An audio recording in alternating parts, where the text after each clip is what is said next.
America और Israel को Khamenei का बड़ा संदेश, अपने करीबी को सौंपी राष्ट्रीय सुरक्षा परिषद की कमान। जंग के लिए खामेनेई ने बनाई है राष्ट्रीय सुरक्षा परिषद। ट्रंप ने अगस्त के आखिरी में हमले करने की दी है धमकी। इजराइल से चली 12 दिनों की जंग के बाद ईरान के supreme leader Ayatollah Ali Khamenei ने नई रक्षा परिषद की मंजूरी दी थी, जिसे नाम दिया गया था नेशनल डिफेंस काउंसिल, यानी कि राष्ट्रीय सुरक्षा परिषद। इसकी जरूरत इसलिए पड़ी थी कि जब इजराइल ने अचानक ही ईरान पर हमला बोला और उसके टॉप कमांडरों को मार दिया, तो ईरान को इजराइल पर पलटवार करने में कुछ समय लग गया। इसके अलावा ईरान की सेना के सभी विंग एकजुट नहीं दिखाई दिए, यानी एयरफोर्स और आर्मी के बीच सामंजस्य का अभाव दिखाई दिया। लेकिन जंग जैसे जैसे आगे बढ़ती गई, ईरान की तरफ से इजराइल पर जबरदस्त पलटवार किया गया। जंग खत्म हुई तो खामेनेई ने सेना की कमियों को दूर करने के लिए सबसे तेजी से काम किया, यानी सेना पर सबसे ज्यादा फोकस किया गया। सबसे पहले तो सेना को आधुनिक हथियार सौंपे, एयर डिफेंस सिस्टम में भी बदलाव किया। जंग में जिन एयर डिफेंस सिस्टम को नुकसान हुआ था उन्हें दुरुस्त किया गया और नए एयर डिफेंस सिस्टम चीन और रूस से खरीदे भी गए, जिसमें S-400 खरीदे जाने की भी चर्चा हो रही है। और अब खामेनेई ने राष्ट्रीय सुरक्षा परिषद में भी बड़ा बदलाव किया है, जिसे ईरान की तरफ से जंग की तैयारी से जोड़कर देखा जा रहा है। तो क्या ईरान एक बार फिर अमेरिका और इजराइल से जंग की तैयारी कर चुका है पूरी? क्यों खामेनेई ईरान की सेना को तेजी से कर रहे हैं मजबूत? आज हम अपनी स्पेशल रिपोर्ट में इन्हीं सब सवालों को लेकर करेंगे बात। नमस्कार, मैं हूं अंशिता। अमेरिका की तरफ से ईरान को वार्निंग दी गई थी कि वो अपने परमाणु कार्यक्रम को बंद कर दे, और इसके लिए अगस्त तक की समय सीमा डोनाल्ड ट्रंप की तरफ से भी तय की गई थी। लेकिन ईरान ने साफ कर दिया था कि उनकी ऊर्जा जरूरतों के चलते वो परमाणु कार्यक्रम बंद नहीं करेगा। दूसरा, ईरान के परमाणु कार्यक्रम के पीछे उसके वैज्ञानिकों की 40 साल की मेहनत भी थी, जिसे वो बेकार नहीं जाने देगा। लेकिन बात परमाणु बम की है तो वो इसे नहीं बनाएगा, लेकिन अमेरिका के दबाव में भी नहीं आएगा। ईरान हर मुद्दे पर बातचीत करेगा, लेकिन पूरे सम्मान के साथ। तो अमेरिका की तरफ से साफ धमकी दी गई थी कि अगस्त के आखिर तक अगर ईरान ने परमाणु कार्यक्रम नहीं छोड़ा तो उस पर हमला किया जाएगा।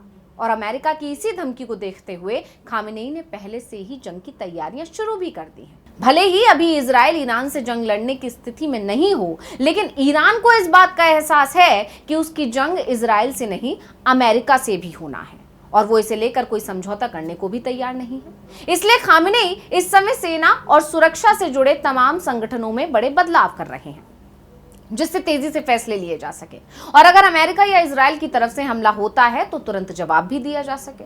और इन्हीं बदलावों के बीच राष्ट्रीय सुरक्षा परिषद के प्रमुख की नियुक्ति खामेनेई की तरफ से की गई है।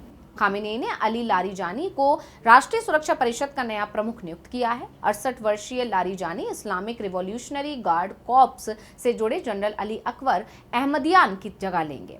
अहमदियन को मई 2023 में इस पद पर बैठाया गया था, और इस नियुक्ति को ईरान की सेना में एक उदार दिशा में बढ़ने के तौर पर देख रहे हैं। तो पहले हम आपको अली लारजानी के बारे में बता देते हैं। तो लारजानी एक प्रभावशाली शिया मुस्लिम परिवार से आते हैं। उनका जन्म 3 जून 1958 को हुआ था। लारिजानी का सरकार से संबंध है और उन्होंने फिलॉसफी में डॉक्टरेट डिग्री हासिल की है। वो इस्लामिक रिवॉल्यूशनरी गार्ड कॉर्प्स के पूर्व सदस्य भी रह चुके हैं। करीब 3 दशकों में कई वरिष्ठ सरकारी पदों पर भी उन्होंने काम किया है।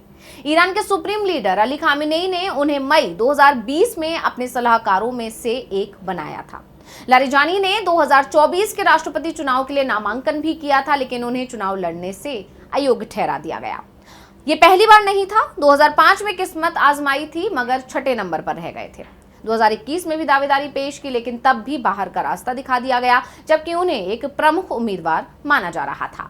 2005 से शुरू होकर लारिजानी ने ईरान की परमाणु नीति का नेतृत्व किया था, लेकिन पश्चिमी शक्तियों के साथ 2 साल की बातचीत के बाद तत्कालीन राष्ट्रपति महमूद अहमदीनेजाद के साथ गंभीर मतभेदों का हवाला देते हुए उन्होंने इस्तीफा दे दिया था। 2008 से 2020 तक संसद अध्यक्ष रहते हुए लारिजानी ने विश्व शक्तियों के साथ 2015 के परमाणु समझौते का समर्थन किया। अब ये तो हमने लारिजानी के बारे में जानकारी दी। अब हम आपको बताते हैं कि खामेनेई ने जो राष्ट्रीय सुरक्षा परिषद बनाई है उसका काम क्या है। तो ईरान ने युद्ध के हालात में फैसले लेने के लिए नेशनल डिफेंस काउंसिल बनाई है, और इसकी अगुवाई राष्ट्रपति मसूद पेजेश्कियान करेंगे। ये परिषद हालिया 12 दिन की जंग के बाद सुरक्षा ढांचे में किए गए बड़े बदलाव का हिस्सा है। इसका मकसद सैन्य रणनीति तय करना और सेनाओं की क्षमताएं बढ़ाना है। मगर इसमें लिए गए फैसले पर आखिरी मोहर ईरान के सुप्रीम लीडर अली खामेनेई ही लगाते हैं। परिषद में सबसे सीनियर सदस्य यानी सचिव ही तय करते हैं कि जो फैसला हुआ है वो जमीन पर कैसे उतरेगा और ठीक से लागू हो रहा है या नहीं। तो परिषद का प्रमुख सचिव होने के नाते लारिजानी की भूमिका सिर्फ नीतियां तय करने तक सीमित नहीं होगी, बल्कि फैसले को लागू करने पर उनकी पूरी नजर भी रहेगी। तो लारिजानी को खामेनेई का करीबी माना जाता है। ऐसे में उनकी नियुक्ति ने कई संदेश भी दे दिए हैं और ये माना जा रहा है कि अब खामेनेई ने जंग की तैयारियों की कमान खुद संभाल ली है। इससे पहले जिस तरह से अमेरिका और इजराइल की तरफ से ये दावे किए जा रहे थे कि खामेनेई उनके निशाने पर हैं, जिसके बाद खामेनेई की सुरक्षा को लेकर ईरान में और ज्यादा चिंता दिख रही है। जंग समाप्त होने के बाद भी खामेनेई की सार्वजनिक उपस्थिति बेहद सीमित दिखाई दे रही है, यानी वो बहुत ही कम लोगों से मुखातिब हो रहे हैं। लेकिन अब खामेनेई ने सभी धमकियों का जवाब देने की तैयारी कर ली है और ये साफ कर दिया है कि अगर हमला होता है तो ईरान पलटवार करने से चूकेगा नहीं और मुंहतोड़ जवाब देगा। इस बीच एक खबर भी सामने आ रही है कि ईरान ने इजराइल की सुरक्षा में सेंधमारी कर दी है।